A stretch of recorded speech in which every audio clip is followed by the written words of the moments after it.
I think that the doctors are viewing the MSL as a sort of a colleague. I mean, obviously it's a colleague who works for the drug company, but it's someone they can have that open discussion with. They can discuss things that are not primarily just based on the label of the medication itself, but they can talk about the whole story of the data, and they can also talk about how it relates to other options and have a, more frank, honest discussion about, where it fits in the broader context. Whereas I think with a rep, they're only allowed to talk what's in the prescribing information, and that's it. Hello, and welcome to Pharma Sessions, a place for pharmaceutical leaders to come and learn from each other. I'm your host, Jonathan Kaskey. Technology and market trends are bringing change at an ever-accelerating rate, and no person, team, or company can afford to be left behind. Here, we dive into the strategies and tactics that our guests use to tackle these challenges and create new opportunities, and how you can do the same in your own organization.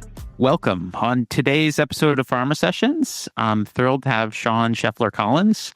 Sean's currently in Global Med Affairs at Astellas and has over 13 years of experience in Med Affairs. And I think what's been really interesting about his particular background is working on both the agency side and now on the pharma side. So on this episode, we're going to explore how Med Affairs is evolving to meet healthcare professionals' needs. We're going to talk about omnichannel communication strategies, creating accessible and engaging scientific data, tech enablement, I'm sure a lot of other good stuff as well. But before we get started, just a reminder that the views here are ours and not reflective of our respective companies. So with that, welcome to the show, Sean. Thanks so much. Really excited to be with you. Absolutely. Well, thank you. It's a beautiful Monday morning. I always like to start with a little bit of an icebreaker. It helps get to know people. So tell me, what have you had to eat so far today?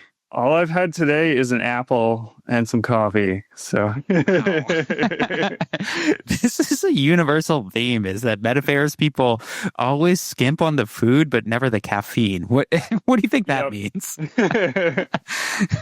Yeah. Well, yeah, I have 3 kids at home, so I need all the caffeine I can get these days. Absolutely. It sounds like the reverse of the airplane oxygen mask, where you make sure their needs are met and then you take care of your own. I guess. For sure. Excellent. Okay, cool. So let's just jump right in. Tell me a little bit about your background. What drew you into medical affairs and PsyCom in the first place? Sure. So I went to graduate school in neuroscience, and during my graduate work, I realized that I was interested in sort of moving away from the lab bench, and I was trying to think about what do I enjoy about science, and I realized that it was the communication, the scientific storytelling, and that, I guess, was what I was really interested in. I think I also wanted to be a writer at an early age. And so it's sort of an interesting combination of being able to write and do science at the same time. So I love that. Were you a big reader growing up? Yeah, absolutely. I was a big reader, and I like doing, creative writing classes, and did some poetry classes in college and things. So yeah, I do. And I like to think of, some of this is storytelling, right, even though it's very detailed and specific. Yeah, well, it's so fun. I mean, there's so much kind of talk about the importance of storytelling in all sorts of communications, and how much more memorable it is to tell a good story, where of course, with science, you need, in what you're doing, you need the data to back it up, but people remember the message long after they forget the specifics of the statistics in there. Yeah, no, absolutely. And I think one of the things I also was hopefully able to do is I was always a very concise writer. So I think that's also sort of helped me, that I want to get to the point, and as you said, sort of, remember the messages, not necessarily everything, not who told it to you, but that sort of planting those key sort of nuggets in your mind. Yeah, I feel like there's that famous quote that is attributed to all sorts of different people. I don't know if it's just an internet thing where it's like, I would have, I apologize. I would have made the message shorter if I had more time. Right. Yeah. But some people say Pascal, some people say Benjamin Franklin. I don't actually know, but I think it's a really interesting concept to think about, particularly in SciComm, and even as you're thinking about omni-channel stuff. I mean, what's the current viewpoint on how long or how much attention you can get from doctors, and how do you prioritize, I guess, brevity versus the depth of the message? Yeah, I mean, I think we only get a couple of minutes of someone's full attention. So that is really key. And I know I've thought, like, when we've made a mechanism of action video or something else, that we all spend all that time reading things, watching videos, but it's really only that first minute or two where you have their attention. And one of the things I've also been thinking about is my brother is sort of a musician. He was saying how, with Spotify, things have changed where you no longer have that sort of musical interlude. You sort of get right to the chorus and hope that somebody keeps listening, and then you do the rest of the song. And I do think I try and incorporate that as well into what I do, where you really got to start strong, because someone's not necessarily going to keep listening. They may move on to something else, or,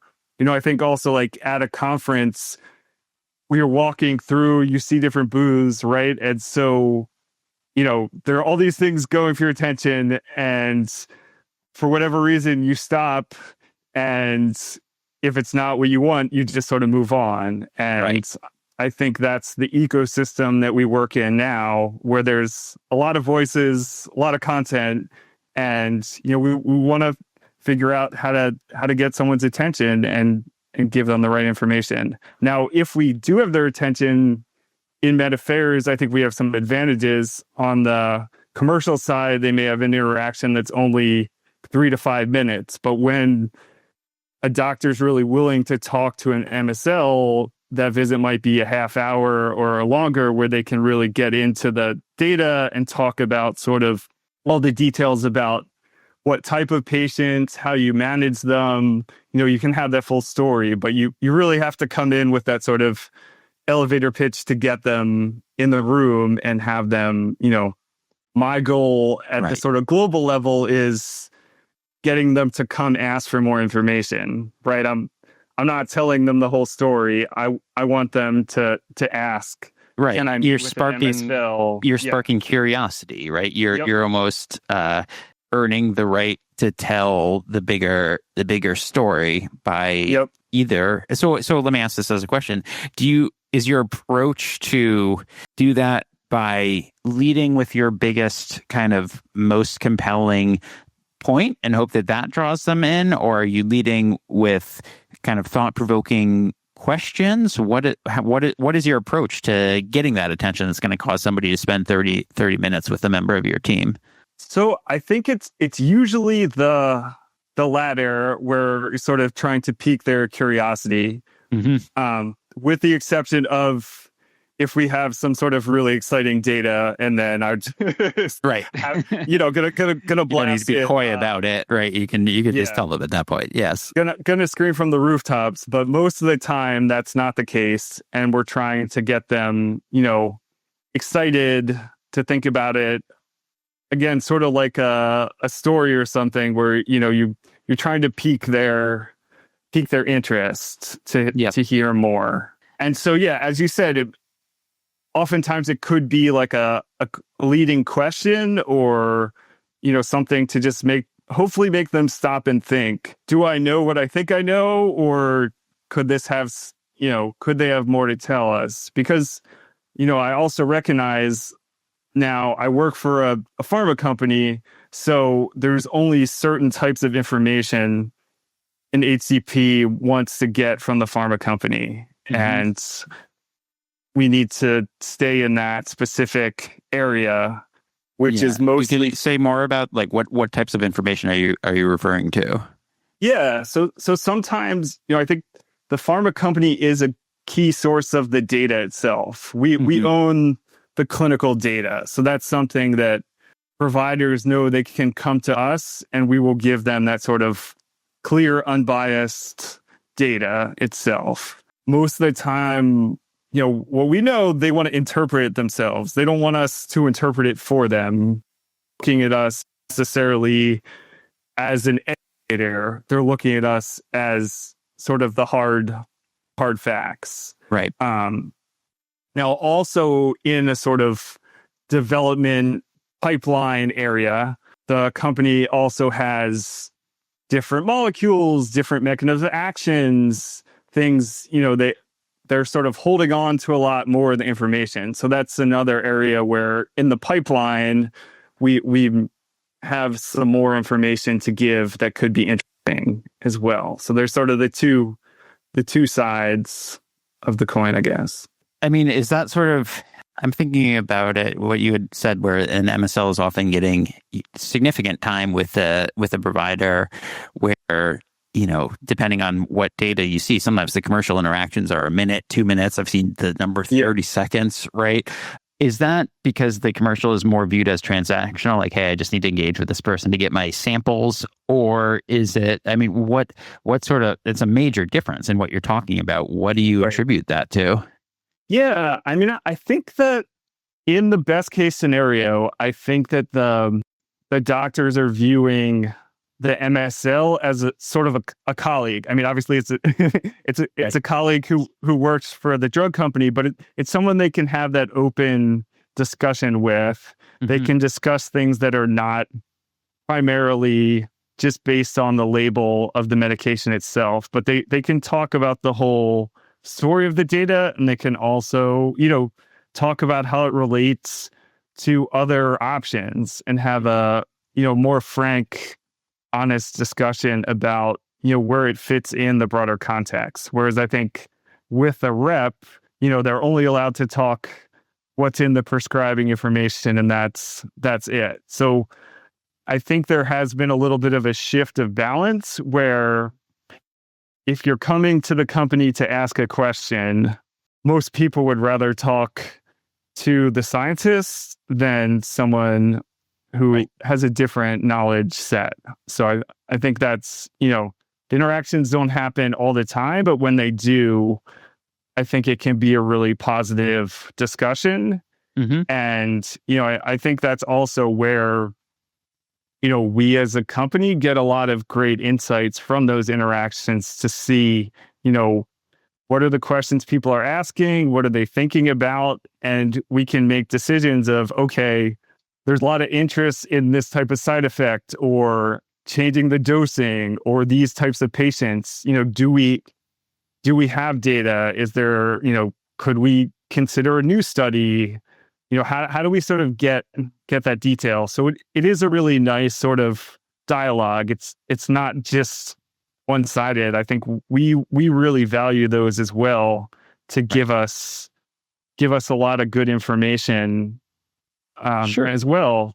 Again, to sort of, I definitely view the Med-Affairs perspective a lot is that we're trying to help clinicians decide who's going to succeed on the treatment, right? We want them to figure out who of my patients could benefit from this. Mm-hmm. And also, if I give them the medication, what do I need to be careful of? What are the side effects? What might they experience that I can warn them in advance, or I can change, decide when to have follow-up visits, or decide when, I'm going to start at this dose and when I'm going to titrate, or, when I may need to come back down. And, we're really trying to give them that information so they can make the best decision. Because, in any trial, every patient doesn't benefit from the medicine. So we want to try and figure out as much as we can who will benefit and, give them that information so they can make the decision. Yeah.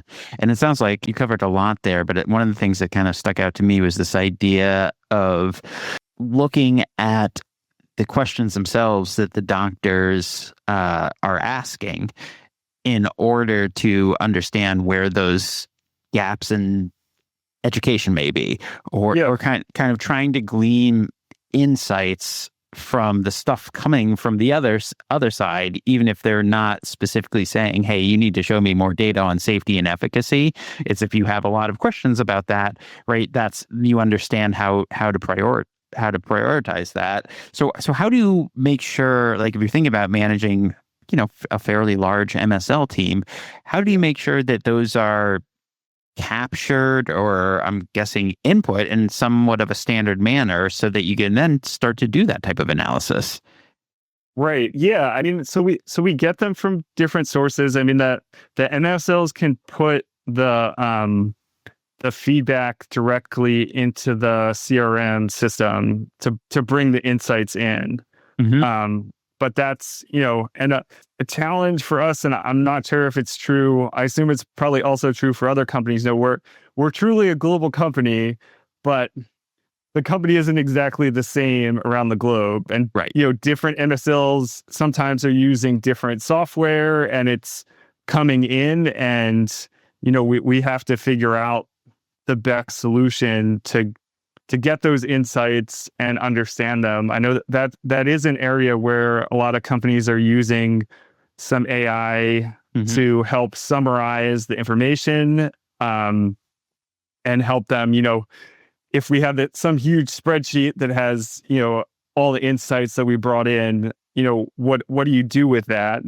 Right. It's a lot of data, but I think AI, this is another example where I think AI is a really powerful tool, but you still also need to filter it through someone's experience, because, it's only as good as you train it, and that doesn't. Yeah. Well, even the idea of using, AI or other tech just to clean up and standardize the data coming in, right? And then there can be analysis however you do that, whether it's done by machine or whether it's done by people. But if you're able to say, okay, yeah, in the US we're using this, and this system, and people tend to say this. In Brazil, it might be something totally different. Yeah. Right. If we can create a standardized input, that makes whatever you end up doing with that much easier and more effective. Absolutely. And I think Yeah. it is always true that, different places have different concerns and considerations. And, Mm-hmm. we also, like, I'm in the global team, but then we've also decided, here's some of our priority areas. So, we can't make personalized content for everyone. So we have to say, okay, these are the key countries that we want to work with, and make sure when we create content, it's going to meet their needs. And, then we also, that's sort of the first pass. And then the second pass would be other places who have other concerns. What can we do to adapt what we have and figure out how to meet their needs as well. But that's an interesting thing, and that is kind of a transition point to one thing I wanted to talk about during this conversation. Is you've had a fairly unique set of experiences working both on the agency side and the pharma side, and I feel like, just from conversations I've had with different people, sometimes people are on one side of that fence and the other side of the fence, and they're always looking over and saying, oh, I wonder if the grass is greener on the other side. So I'm going to ask you about that in general, but I think one of the nice things about being on the vendor side is, if, let's say, you're doing something, I mean, even as you were talking about storytelling earlier, it gives you a chance to get a whole bunch more reps at a given task, for lack of a better term, because you're not just doing it for one drug, but you might be doing the same thing for 10 or 20 different drugs. What is your take on kind of your personal history and how that's either helped or slowed you down on the pharma side?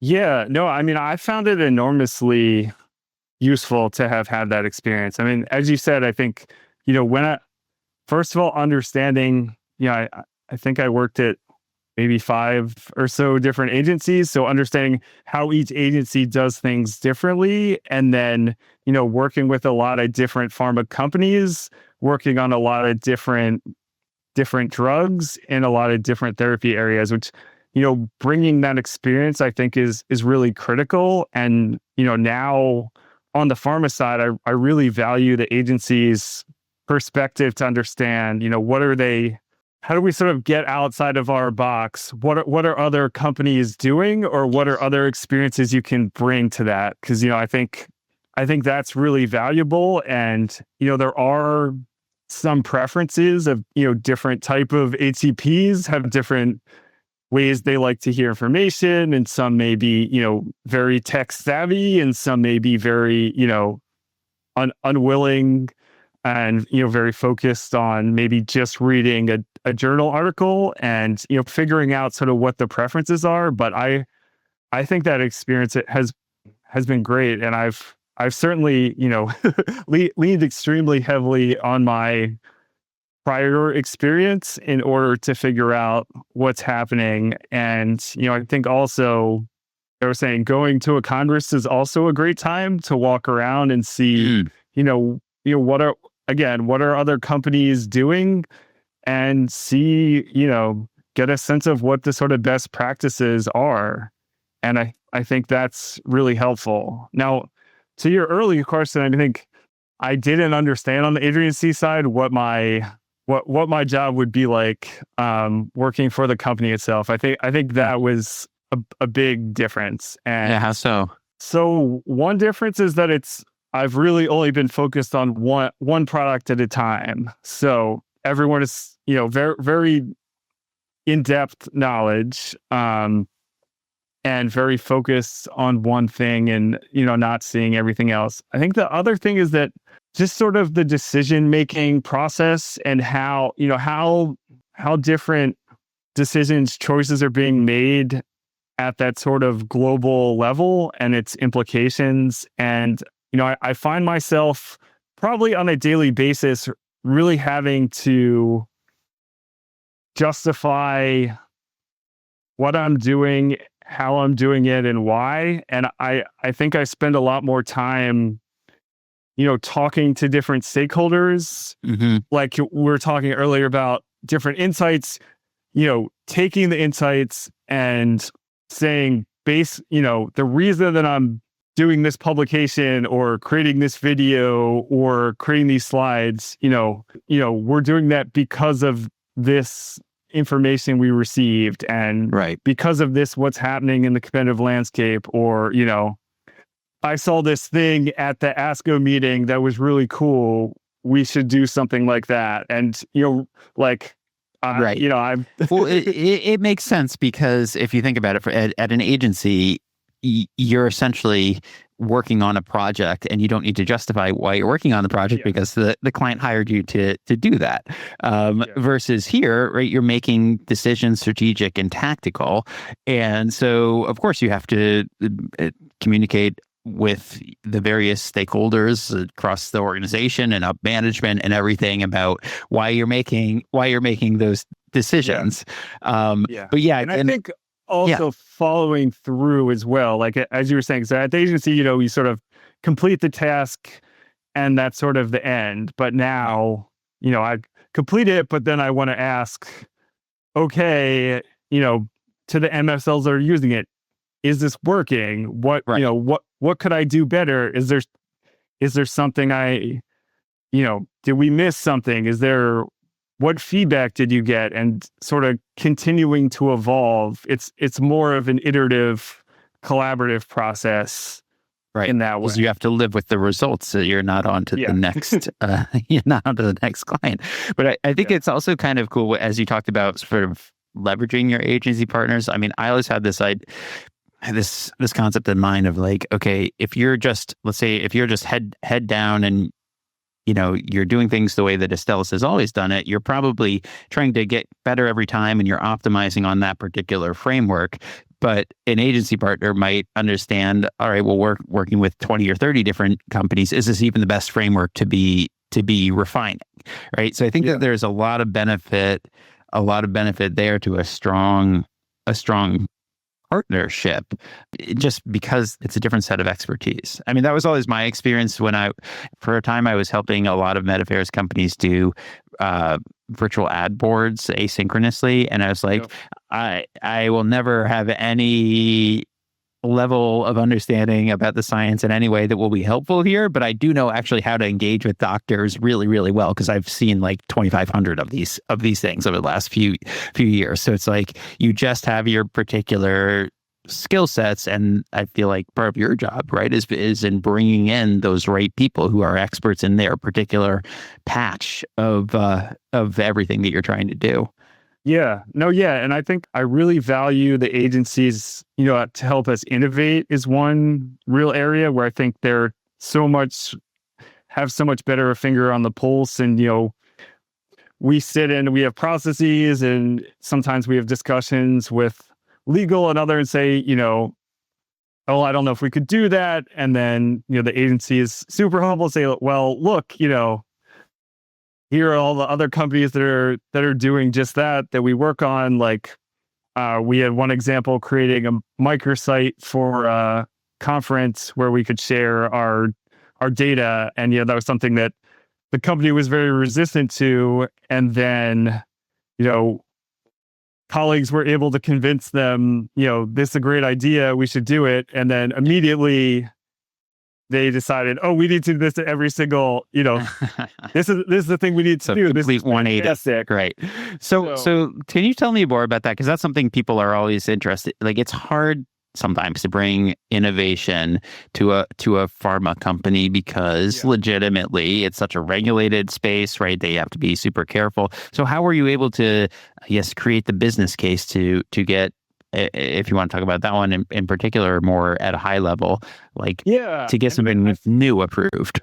Yeah. I mean, I think, it's having a lot of discussions with the different stakeholders. And as I was saying earlier, sort of building the case. So saying, I think one thing that's really persuasive with the, legal ethics compliance is, when other similar companies are doing something. Right.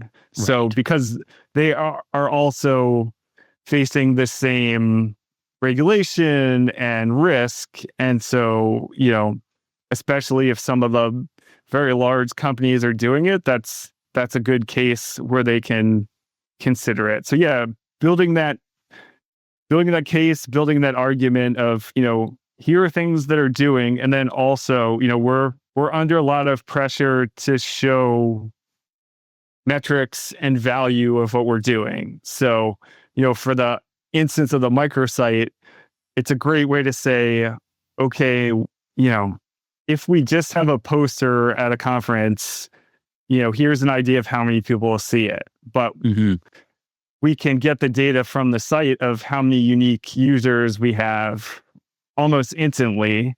And we can also, take people to the site a few days later who weren't able to attend the meeting. We can also, the MSL can talk to them, and they say, oh, you guys had data, I wasn't able to go for this reason, or I live in Brazil, the conference was in America, and, here's the link, go check out what we did. And so, that it's a great way to collect that information and see, who's looking at it and expanding the reach, right? I mean, that's another key thing for Med Affairs is, we want to reach as many people as we can. Yes. That's always our goal, because we don't have a we don't have a sales objective, we don't have those benchmarks. So we're really trying to reach as many people, and again, hoping that leads them to engage with us in whichever channel they like, whether it's a website, whether it's reading a paper, meeting with MSL, they're all positive. This kind of gets into the idea of omnichannel a bit, which is you're hoping to meet people kind of where they live. And it's in some ways, it's kind of democratizing things. If, as you said, somebody who can't travel to Chicago for ASCO can see things because you're providing that information in a venue that they already attend. So when you're thinking about, there's so many options for broad term like omnichannel, are you typically looking at reach data, at some type of analytics around how long people are staying on your message or retaining your message? What types of data are you looking at to sort of understand the best way to manage all this? I'll give you the caveat that it's an evolving process, but I think number one is the reach, just how many people can we get and how much, where we're allowed to collect information, where are they coming from? So in the US, we can get that data. For European countries, it's not possible. So understanding, who's looking at it from where, and how long can they spend? Because I think there is, as we're talking before with the MSL, there is, if they're only spending a few seconds, they're not necessarily getting the message. But if they're staying for a long time, then we feel confident that they, what they retain is their own story, but they heard the message. And then I think the other key metric is the follow-up, right? If they continue to engage with the company in any way, that's our other key thing. So, we view it as sort of one team with the MSLs, with the field reps. We all have the same clinicians, and we try as hard as we can to be, seamless in that, so that we're not all bothering the same people. That's some missteps that have happened in the past where, both the MSL and the sales rep are talking to the same doctor. They say, stop sending me emails. I've had enough. So, we want to make sure they're engaging with whoever they're comfortable with, whether that's, a medical information inquiry, whether it's, just looking through our website, whether they want to meet with the MSL, whether they want to talk to a rep, whoever. That's our key thing with the Omnichannel is just that they're continuing to engage with us, because if they don't, then I think that's sort of a missed opportunity.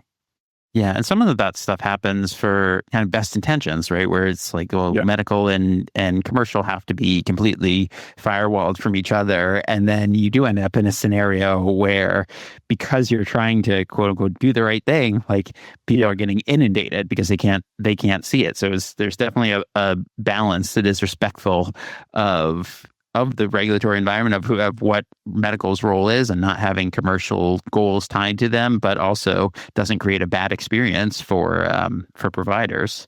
All right. Well, let's. I feel like we have like one of the things that we've done that I think has been nice at Astellas is we have sort of omnichannel partners that collaborate with both the medical and the commercial teams, and so they're a good point of contact to sort of keep us in communication in the compliant way, so that we're discussing and we know what each other's doing without breaching any firewalls. But at least there's someone who can see the different paths and make sure that we're working together instead of in silos. Yes, that makes a ton of sense. All right, Sean. So we've covered a lot here, and I just want to end with a quick callback, because you had talked earlier at the very beginning about writing and about being a reader. What have you read lately that's interesting or that you think is worth sharing? Anything stick with you?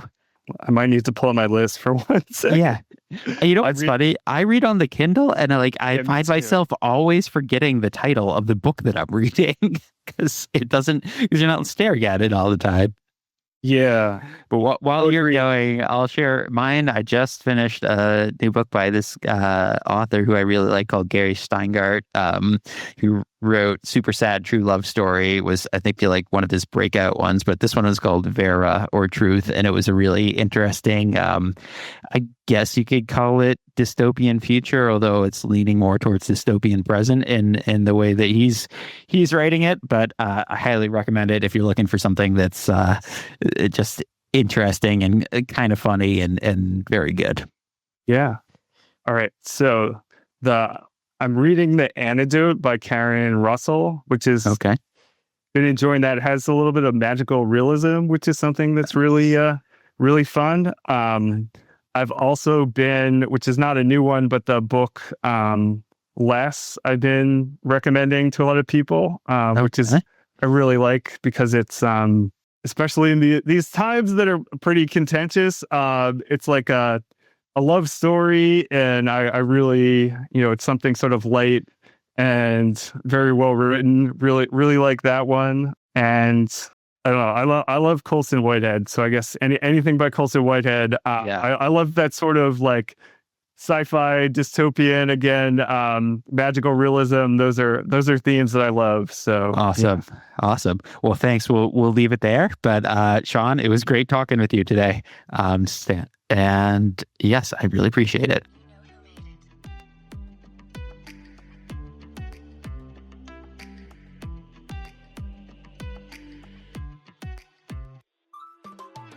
And that's a wrap on today's episode of Pharma Sessions with me, Jonathan Kaskey. If you enjoyed today's conversation, don't forget to hit follow or subscribe and share it with someone else in the pharma world who might need to hear it. For more on pharma trends, career growth, and business strategies, connect with me, Jonathan Kaskey, on LinkedIn. Until next time, thanks for listening.